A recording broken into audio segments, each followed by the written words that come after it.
Japan quietly resumes Russian oil imports as Hormuz crisis forces a pragmatic rethink. May 7, 2026.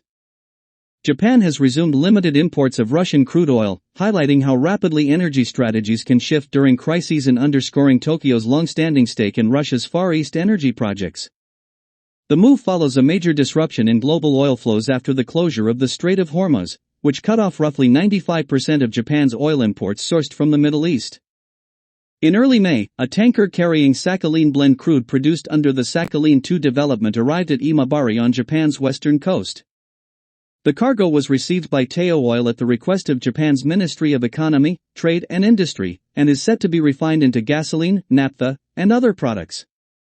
This shipment marks Japan's first Russian crude import since June 2025, following a period of near-total suspension after Russia's 2022 invasion of Ukraine. Japan's ability to make this purchase stems from a carefully preserved legal and diplomatic framework. When G7 sanctions were imposed on Moscow, Tokyo chose not to withdraw from the Sakhalin I and Sakhalin II projects. Japanese firms including Mitsui & Company and Mitsubishi Corporation retain minority stakes, while Gazprom holds the majority. The government argued that exiting would simply transfer these assets to buyers from countries like China or India without reducing Russian revenues, while also jeopardizing Japan's own energy security. This strategy has proven significant because Sakhalin II supplies a notable portion of Japan's liquefied natural gas, LNG, accounting for nearly 9% of total imports. Crucially, the project is exempt from certain Western sanctions, with the United States repeatedly granting Japan waivers to continue purchases. The current exemption, however, is set to expire in June, adding urgency to Tokyo's recent actions and setting up a potential diplomatic challenge.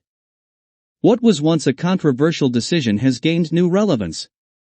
Japan's choice to maintain its Sakhalin involvement drew criticism from some G7 partners, but it now appears strategically prudent. Amid severe supply disruptions, the retained access offers Japan a rare non-Middle Eastern energy source.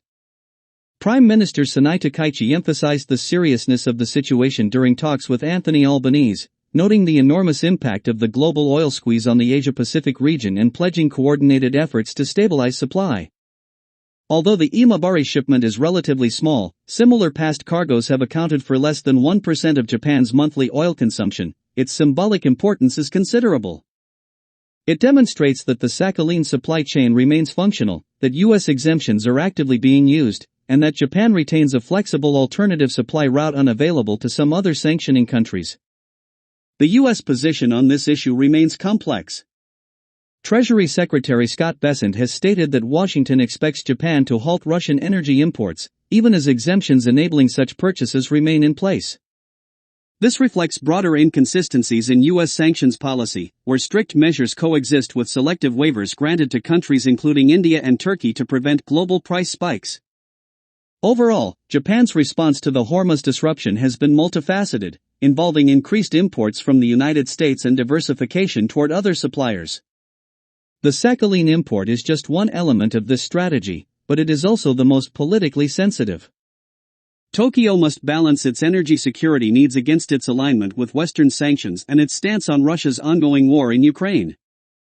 Analysts, including those from the Carnegie Endowment for International Peace, note that Japan faces a fundamental dilemma. Abandoning Sakhalin risks losing both valuable assets and critical LNG supplies, while maintaining involvement requires navigating ongoing geopolitical tensions.